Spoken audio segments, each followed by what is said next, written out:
For today's video mga kakusina ay magluluto na naman tayo ng ating putahe na patatim na ang gamit ko ay paa ng baboy.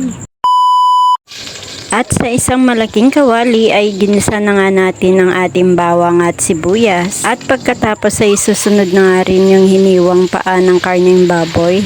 At maglalagay rin tayo dito ng pampalasa gaya ng pamintang durog at igisa lang po yan ng mabuti. And then maglalagay rin tayo dito ng enough water para pakuluan or palambutin. At basbasan rin ng bitchin. Lagyan ng asin or tansya-tansya sa paglalagay ng asin. At takpan mo na. Maglalagay rin tayo dito ng Sprite mismo. Lagyan din ng toyo. And then yung ketchup.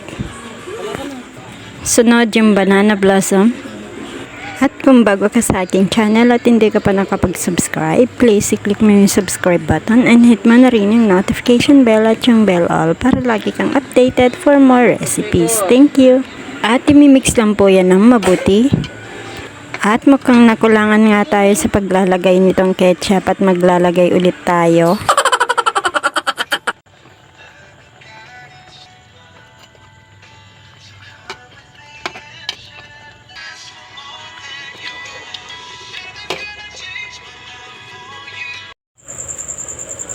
Ay nako, parang hindi pa lumambot yung ating karne. Sa pagkukulaan lang po natin yan ng mga 2 oras.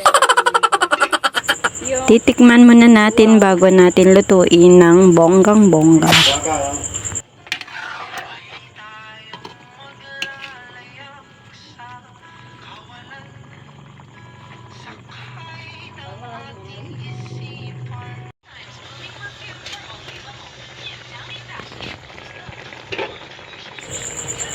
At okay na po ang lasa nito guys. Kaya naman lutuin lang po natin yan at palambutin ang kanyang karne.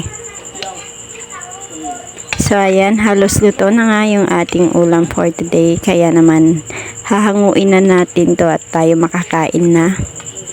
So yun lamang po mga kakusina. Maraming salamat sa panonood. Enjoy cooking and God bless everyone. Bye bye.